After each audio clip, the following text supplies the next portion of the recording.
माननीय उच्च न्यायालय का तहे दिल से स्वागत करना चाहूँगा, उनका धन्यवाद करना चाहूँगा।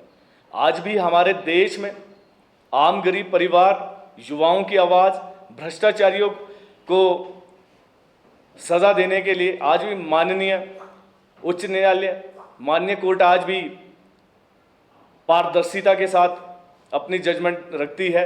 और उसी तर्ज पर शिक्षक घोटाले पर माननीय उच्च न्यायालय ने जो जजमेंट दी है, एनएसयू इसका स्वागत करती है। देर आए दुरुस्त आए। हमें विश्वास था माननीय उच्च न्यायालय के ऊपर कि वो हमारी आवाज़ को एक ना एक दिन ज़रूर सुनेंगे।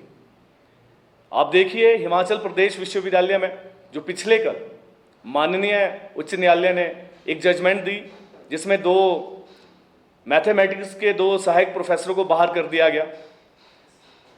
आप देखिए उस जजमेंट में किस आधार पर जो हमने जजमेंट, मैं आपको ज़्यादा उस जजमेंट का बताना चाहूँगा।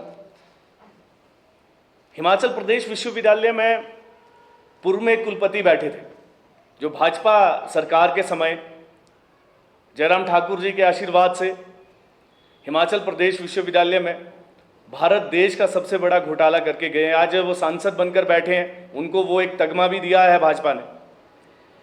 उन्होंने अपनी पावर का मिसयूज करते हुए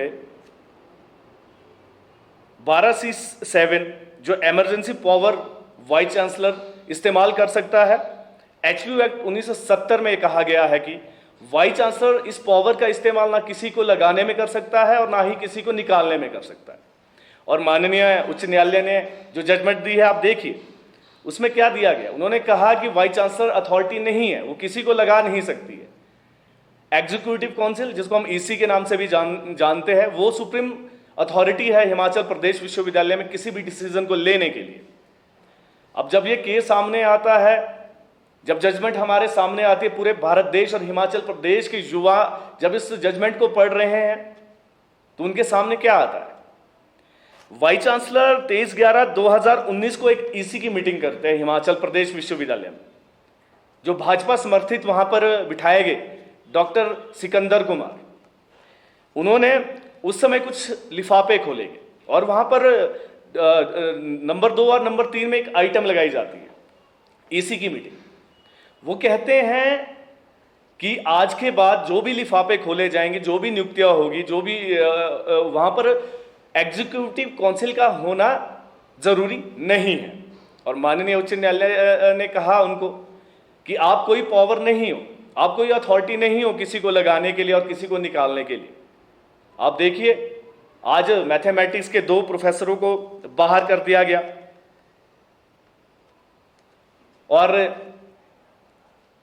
बहुत खुशी हो रही है। आज जो एनएसयू का संघर्ष था, जो भाजपा का, पूर्व भाजपा सरकार का जो पाप का घड़ा था, वो अब कहीं ना कहीं भरने पे आ गया। आज 2 लोगों को बाहर कर दिया गया है। मैं आपको बता भी देना चाहता हूं, आप जरूर अपने उच्च न्यायालय जी की जजमेंट जरूर पढ़िएगा। उसमें क्वालिफिकेशन के ऊपर किसी तरह का प्रश्न चिन्ह नहीं लगाया, उन्होंने प्रोसीजर के ऊपर बात करी है। उन्होंने कहा कि जो भी आपने कार्रवाई करी है वो प्रतीकात्मक चूक, जिसे प्रोसीजर लेख के नाम से हम जानते हैं, उन्होंने नहीं पूरा करा। उन्होंने कम से कम 250 लोगों को इस तरह से भर लिया। उन्होंने एग्जीक्यूटिव काउंसिल को दरकिनार करते हुए वाइस चांसलर खुद एक में पावर बन गया और उन्होंने कम से कम इसी तर्ज पे 200 से 250 लोगों को भर दिया। अभी हम क्वालिफिकेशन की तो बात ही नहीं कर रही है, एनएसयू तो बार बार कहती आ रही है कि अयोग्य लोगों को भरा गया। आज एनएसयू की जीत भी है। हिमाचल प्रदेश विश्वविद्यालय में शिक्षक घोटाला कोई छोटा घोटाला नहीं है। आज जयराम जी कहते हैं कि हिमाचल प्रदेश की जो सरकार है, हिमाचल प्रदेश के जो मुख्यमंत्री हैं, वो घोटाले पे घोटाले कर रहे हैं। मुझे बहुत दुख होता है। मैं पत्रकार महोदय आप सभी के समक्ष बात कहना चाहूंगा, उनके कार्यकाल में हिमाचल प्रदेश विश्वविद्यालय में जो भारत देश का सबसे बड़ा शिक्षक घोटाला हो गया और माननीय उच्च न्यायालय ने उसके ऊपर मोहर भी लगा दी है। और जो एनएसयू बार बार कह रही थी, हमें तो उसका खामियाजा भी भुगतना पड़ा, हमें विश्वविद्यालय से निष्कासित कर दिया गया। उन कुलपति द्वारा। उन्होंने अपने बेटे की फर्जी एडमिशन पीएचडी में करवाई और हमने शिक्षक घोटाले उनके बेटे के प्रति आवाज उठाई तो हमें निष्कासित भी कर दिया। हमारी पीएचडी एडमिशन उसको भी कैंसिल कर दिया, मात्र इसलिए कि हम उनके द्वारा जो घोटाले विश्वविद्यालय में किए जा रहे हैं उसके खिलाफ आवाज उठा रहे थे। हमारे एनएसयू के साथियों को हरास किया गया, हमारे ऊपर केसेस बनाएंगे। आज सत्यता को प्रमाण की आवश्यकता नहीं होती है।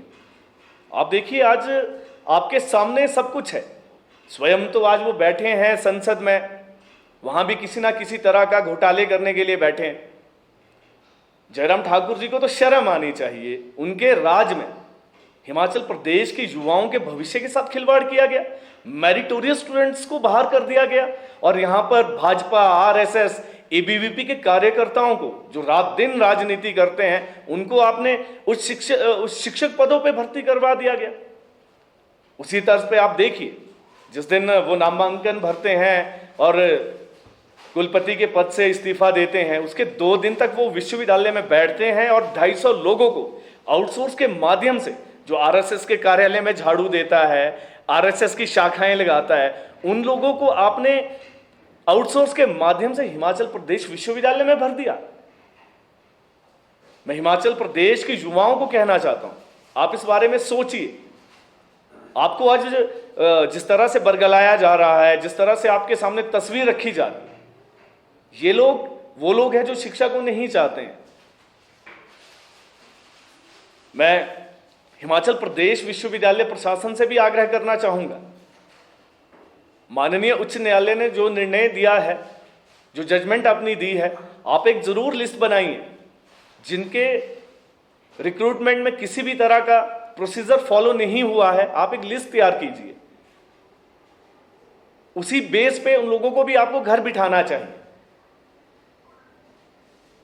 यहां क्वालिफिकेशन की बात नहीं है। जब आपने प्रोसेस ही फॉलो नहीं करा है और आपने लोगों को विश्वविद्यालय में शिक्षक लगा दिया, हिमाचल प्रदेश के युवाओं के भविष्य को अंधकार में धकेलने के लिए हिमाचल प्रदेश विद्यालय को आपने आरएसएस का अखाड़ा बना दिया।